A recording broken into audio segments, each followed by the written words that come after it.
Hi, everybody.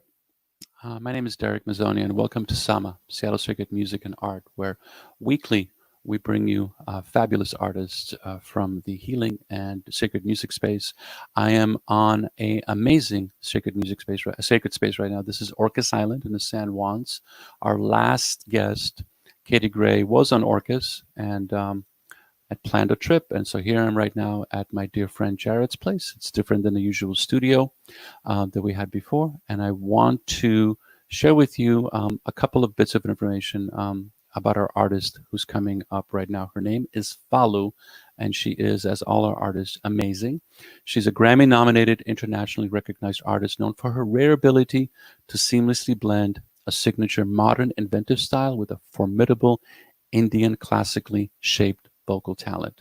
In her early years in Bombay, Falu trained rigorously in the Jaipur musical tradition and in the Benares style of Thumrie under the legendary Kaumudi Munshi and semi-classical music from Uday Mazumdar.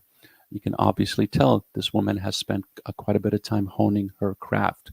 I uh, knew of her through collaborations she did with a friend of mine, Kirsch Kala, the composer and performer, and she was also part of Tabla Beat Science, which was this amazing collective, I would say, started by another teacher of her, one that was started in the late 90s with Bill Laswet and Ustad Sultan Khan.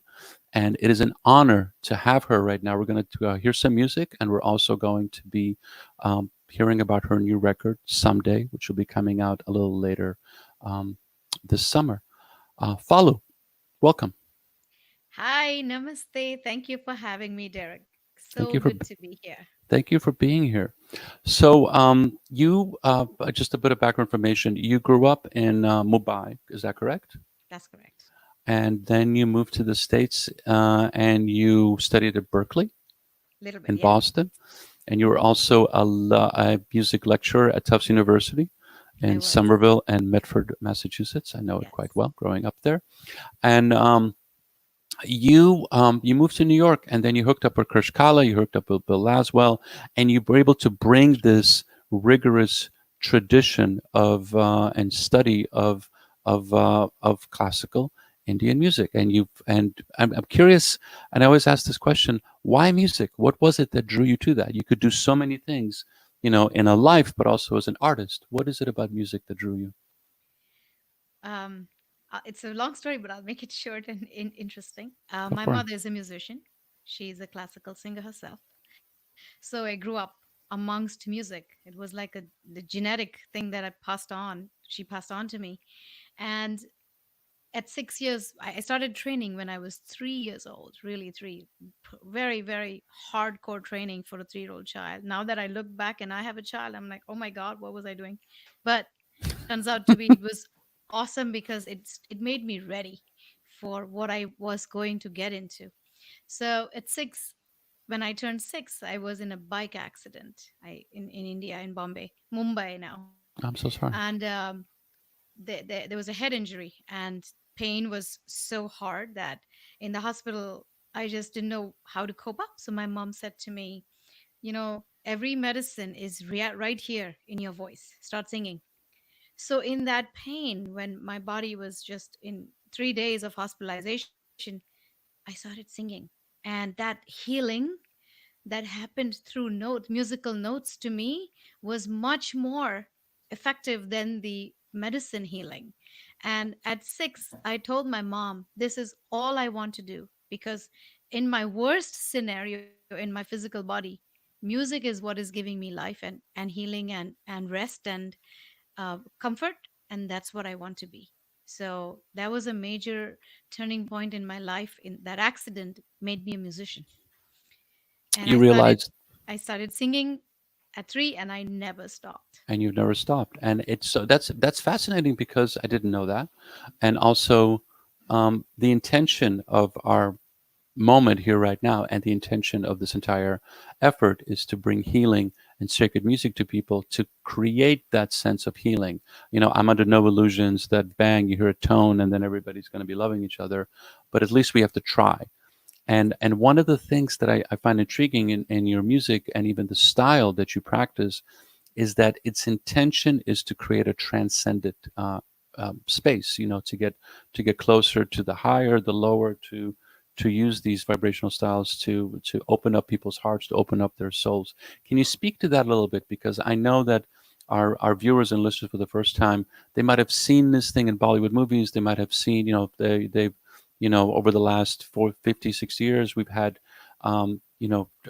traditional Indian music brought. We've had everything from sitar and sarangi and sarod brought into here. But I'm wondering if you feel comfortable speaking to the broader philosophical background and the intention of this musical styles.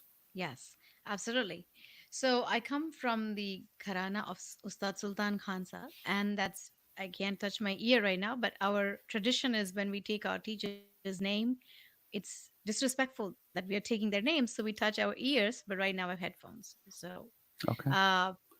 with respect to him, I am the 11th generation of passing on this traditional, deep rooted music that was given to me by my teacher, Ustad Sultan Khan Sahab. And when we learn, we practice for 16 hours a day, at least for 10 years. From sunrise to sunset, we play one scale, just one. If you take a major scale, we can play that. If you take a minor scale, we'll just play that without stopping, right? And that process of 40 days of sunrise to sunset continuous singing is called chilla. So, uh, as a student, we are accepted only if the teacher sees a couple of very important things in the child. So, first is the determination of hard work. Second is, why is this child wanting to do music? The intention. And third, is he is he able to pass on this culture and tradition to the next generation, right? So he tested me quite a lot. I used to do his laundry. I was just so determined to learn from him.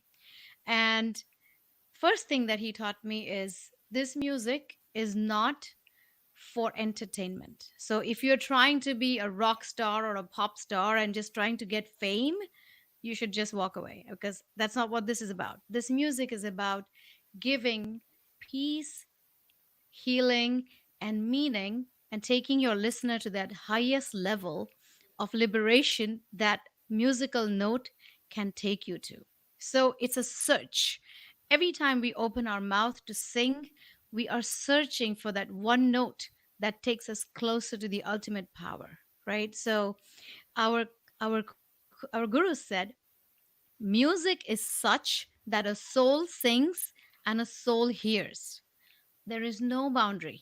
There is no limitations. There is no person to person. It straight away goes, lingers from one soul to another. And if a student is is absolutely capable of doing this sadhana or riyaz or hard work with complete dedication and surrendering themselves to this art that is bigger than themselves, that is much more meaningful than their whole life, then they accept you as your student. So it's a huge struggle to be even accepted by any of these legends like Ustad Ali Akbar Khasa, Ustad Sultan Khasa. These are legends. You can't get gurus of this caliber just by trying to take this art form lightly. It's about it comes with a bigger purpose in life, which is showing your audience a bliss. It's about creating a blissful, peaceful atmosphere when you sing, so then they can realize the power of music that we all do in various categories, various capabilities, various limitations. We all have an understanding of music, and it is truly proven that music affects in healing, music affects in lifting souls from depression to happiness. Music is the most important power that we have in this universe to bring these shaktis, the power together, and heal each other. So Perfect. that's how we were trained. Perfect. That's exactly You are the perfect guest for Sama. Thank you, because that is exactly the intention behind this, and that was really eloquently put. Okay, let's go into a couple of songs right now, because I want people to hear you and experience and watch you. We're going to hear Chela Ji, and we're going to hear Ghazal, which is an Urdu poetry, a call and response. And we'll talk about that a little bit, because I'm curious how that could be interpreted in the reality of our lives right now. So, So Falu? just one thing, the first song you're going to hear, Chelaji, is a folk song. Okay, So I wanted to give the audience a little bit of a tour of Indian music from all the elements that we can represent. perfect, perfect. Thank you. Falu, on Sama, we're promotional partnership with STG, Seattle Theater Group.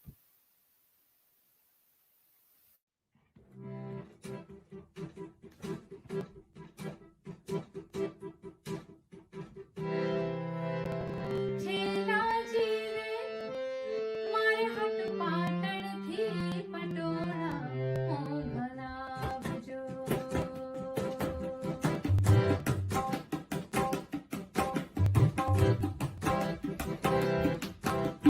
छेला जी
दबा दबा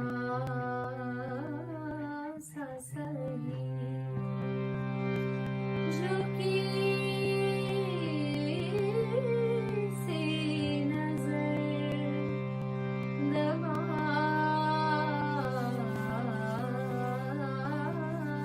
सा सही झुकी झुकी सी नजर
Falu. Yes. That was beautiful. Thank you so much. Thank you. Um, a quick note to you, please. Kate had a quick note to us. Still one of the highlights of my 30 years of teaching, having you visit and teach in my classroom in Vestavia Hills. Thank you, thank you, thank you for sharing that beautiful music. Tell me a little bit about the last piece, The Hustle. It's a call and response. It's Urdu poetry. And I want to ask you a little bit of like, could that particular style be applied to what's happening in the world right now? Absolutely. So, it's a Urdu language song. Its style is called ghazal, and in it is a very beautiful way where literature, poetry, and music marry. They actually become one, and the words are first either written or there is a melody that's made first. It depends, varies song by song. Usually two lines, a couplet. It is related, but it is also not related in a particular ghazal. So this one says, झुकी झुकी सी नजर बेकरार है कि नहीं, दबा दबा सा सही दिल में प्यार है कि नहीं, which means my eyes are lowered in front of you, and I'm just wondering, I don't have enough courage to look at you to see and ask you if you really love me. But my shyness in my eyes, by not opening, will give you a message. So it's indirect. It's a very indirect way of touching someone's feelings, sentiments. The second verse followed, वो पल का जिसे मुझे इंतजार था, तेरे लिए भी वो पल ज़्यादा है कि नहीं, means I have been looking to this one moment to unite with the divine. Now, ghazals are always interpreted in more than many ways, more than two ways. One way could be, I've been waiting for our union to my beloved as a human being. The other interpretation could be, I have been waiting to be united with the divine. Hmm. And I'm wondering from the other side, if are you also waiting for this union, or is it just from my side? So you can ask this question to a human being, but you can also ask this question to the ultimate almighty. Hmm. Am I only the one who is trying to seek you, or is it also two ways, right? So these ghazals, these poetries are very open. It's philosophical in many layers, and that's what I enjoy about it. Every human takes it to where they are. If I am in a spiritual journey, I am eager to know the Almighty, I will take it in that way. I am in love and I'm really wanting to meet my beloved, I'll take it that way. So it's a very open kinded poetry, feel uh, it's absolutely free for interpretation, and the music just makes it, takes it to the next level, and we make the composition according to the emotions of what we understand as a poetry. So So, it's a beautiful marriage of lyrics and composition. so you're yeah, so you're reacting to everything from your own personal experience, but you're Absolutely. also reacting to what's going on in the world Around the around world. you, and you are presenting that work. Beautiful work. A couple of Thank quick you. updates on you. So you were nominated for a Grammy for your first children's records, which is Falu's Bazaar. Yes. Um, and I'm going to toot your horn a little bit right now. You was winner of Parents' Choice Recommended Award. You won Women Icons of India Award in the category of music. You were just recently featured on PBS NewsHour. You are busy. It's a crazy time. You're living in New York. You are, you're raising your family and everything else like that. What is the thing that keeps you motivated in this time where it's hard? You don't know what's coming up next. Is it worth it? What's happening? What is the thing that keeps you like wakes you up and goes like, okay, I'm going to accomplish this. um I have a 9-year-old boy, so that's a great You got uh to get up. great it's a great motivation to just get up, wake up in the morning. And my whole purpose after becoming a parent, a first generation immigrant woman from India, uh, surviving in the music industry in America, raising a brown child in New York, has been quite a journey. For so the way Bazaar, my children's record came about was when he became 4 or 5. My son kept coming home and asking me questions about his identity, and he was in pre-K. And he said, "Mom, why is our food yellow? Or why do you speak a different language at home that I don't speak at school?" And all these things troubled him, or he was just wondering. And I felt like I literally had no way to tell him that you are so lucky to be born here, to be growing up amongst two beautiful cultures. One is American, one is Indian. Don't feel shy and embarrassed about your culture and identity. Feel proud and make yourself in a position where you can draw from both and make your own style. And for a 4-year-old, it's hard to understand. So I started writing songs. And the immigrant approach of really kind of debating of what to leave behind and what to really give him has been a struggle every day that wakes me up, because I want to make sure that my son feels that he belongs, he has a voice, and he is accepted, but not only accepted, but celebrated as a somebody who is Indian American who is born here. And Right on. that keeps me going. But the second thing that keeps me going is the music that I've inherited is so powerful and has so many healing qualities to it that when COVID hit, there was a time where I think all of us had seen a sort of a darkness around us. That my son came to me with a very beautiful theory for a 9-year-old. He said, "Mom, when God gave us chances to hug and love people, we started to choose war, and now he has taken away war. He has taken away that chance of loving each other because we never respected what he gave us in front in the at the first time." And I'm like, that's deep. That is deep. What he's saying is so deep that when human beings had a chance to love each other, we chose war.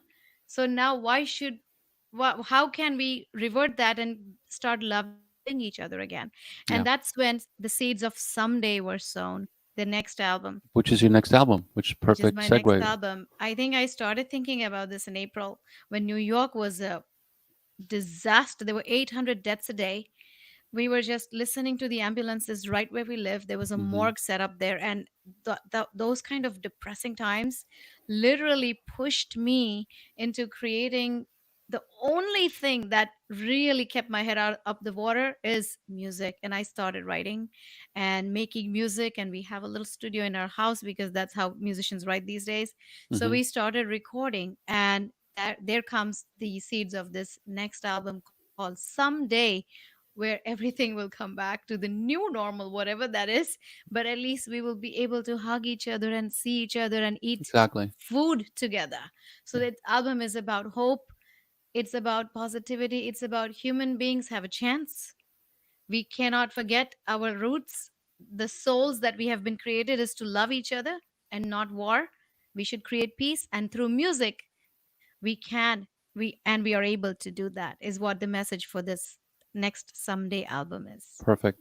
And this record is with your tabla player, yes? With my band Karishma, Okay. Karishma, perfect. Karyshma, which means a divine coincidence because that's how we all met. Perfect. And it's we have four of us. The tabla player is Sandeep, and of course he's also a big composer and a producer in this record. My own husband Gaurav Shah, who is a lead singer, and he plays the bansuri, the wooden flute, if people don't know about it, from India. And he also plays the harmonium. He's played the harmonium on the album.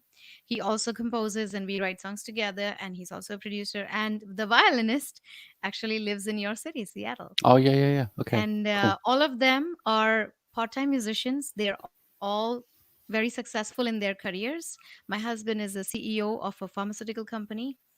The tabla player is another CEO of some other technology company, and the violinist is a neuroscientist at Paul Allen Institute in Seattle. Damn. But Okay. music is what brings us together, and Overachievers. music is our glue. It is what gives us meaning to live. Perfect. Perfect. Falu, let's hear some more music. This is great. So we could talk for hours, but I know that people want to hear Thank you. more of your work. Falu on Seattle Circuit Music and Art. Thank you.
Falu on Yes, Sama, Seattle Circuit Music and Art. That was beautiful. thank you. Tell me about that song, Punja. So this is the song that was taught to me by my Ustad Sultan Khan Sahab, and it is the 11th generation picking up this and trying to, now I'll try to do it with my son. I'll pass it on. It's about prayer. It's a prayer song up to the universe about I am offering you myself. I surrender you myself. And I really pray with the bottom of my heart that you bless everybody in this world with peace, love, positivity, and prosperity. So it was a prayer. Perfect. Exactly what we needed right now. So you're an immigrant, and you've been here for how long? When did you move to the States? In around 2000, early Okay, 2000. so 20 years, 20 years. and it's always interesting. I'm a immigrant myself. Yeah. It's interesting how the process of an immigrant uh, happens, where you come in and share with me if you can, and you're kind of like you're new here. Like I moved here in the '70s, and we didn't see many South Asian people. Like there were small pockets, Mhm. but more and more came. I live in Seattle right now. It's a very large population, and you see things suddenly manifest themselves, like in what your son was saying. How come our food is yellow? You see in grocery stores, you see in restaurants that the culture, at least the cuisine of that culture, seems to be adopted first, and then it's loved because suddenly it's like I need this, and then the music comes in and other things and cinema and like all this really interesting combination of elements come in Mhm. and really enhance the place where people are living. It's like the Mhm. food tastes better, music sounds better, becomes really more like I call it fragrant on many different levels. It just really is adds so much to that. Some people, as we can see, react to that from a place of fear. It's like suddenly you feel that they're being like usurped or some way somehow. But we hope that their hearts open, like, and then suddenly realize like it's not like pie. It's not like suddenly my part is being taken away. It's like no, you're adding more to the complexity and to the beauty of this. And in music, it becomes really interesting where it's like you're hearing these elements come in, and then suddenly it takes you to another place. And once you've been to that place, like in cuisine, like once you've had dal, it's not like you're like you always want it. It's like I want to have that again, or tendo you want to have that again. Once you hear a tabla or you hear a particular refrain or something, you want that in your life more and more. And you follow are doing that. You're creating music, you're presenting this, and you're presenting this in the context of you have a what's the word for it, a pedigree. Like you've done the work. You've done the work with amazing artists and musicians. You spent the time, doing laundry, practicing for 10 years, and we're grateful. I'm speaking for everybody. We're grateful and we're honored to have you here and to be able to share this music. Thank you. It's what a privilege to be here talking to you and, sharing the experiences. You also have some, and it's quite an honor. Thank you. Thank you. Let's hear the last song. Let's hear Reina, please. Thanks.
Follow. Beautiful.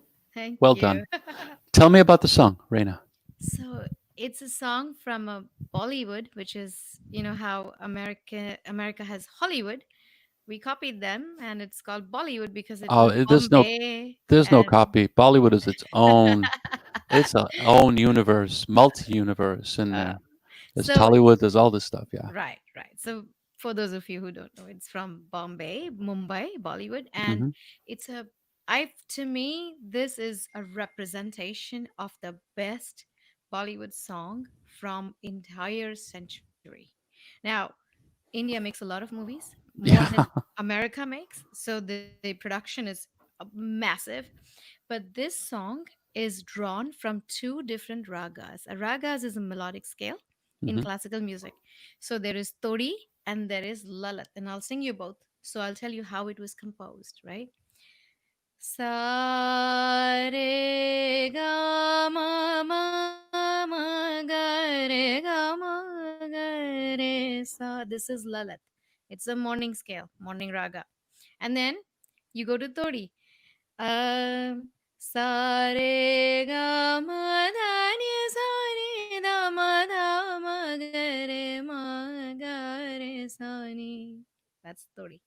The composer R.D. Burman beautifully took freely from two ragas and made a exceptionally melodic song that I love. So I wanted to show a part of richness of Bollywood music that is represented through this song. Beautiful. I love that. I think I'm a huge fan of R.D. Burman, and I think it was Lata Mangeshkar that did. Yes, Yeah, yes, yeah. right on. You do that really, really, really, really well. Thank And you. I have to say this. I'm jaded. I've been doing this for a long time, and it's like okay, that's good, that's good. It's like no, this is good. Thank you. Well done, That means a lot. well done. Falu, massive success. Everybody, go to followmusic.com. And of course, this will be on your social media. If you want to know more about what's happening with Seattle Circuit Music, seattlecircuitmusic.com.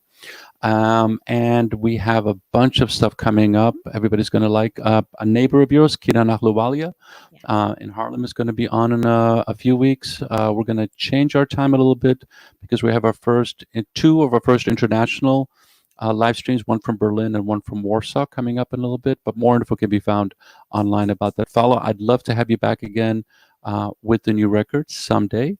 I would And love to be back at your show and actually even sing some songs from that record once that would be it's great. out. That would be great. Thank you so much. Thank you for the mission. And we're all going to get through this, everybody. This is a difficult and interesting time. But with the power of music, with the power of healing energy, we are all trying to find a way to come together, open our hearts, which is, I think, is the only way that we can really get through this and to be in a better place. And peace and love. Thank you, Falu. Namaste. Thank you so Namaste. much. Thank you. Sales Circuit Music and Art. Thanks to everybody that helps put this together. And I'll be back next week.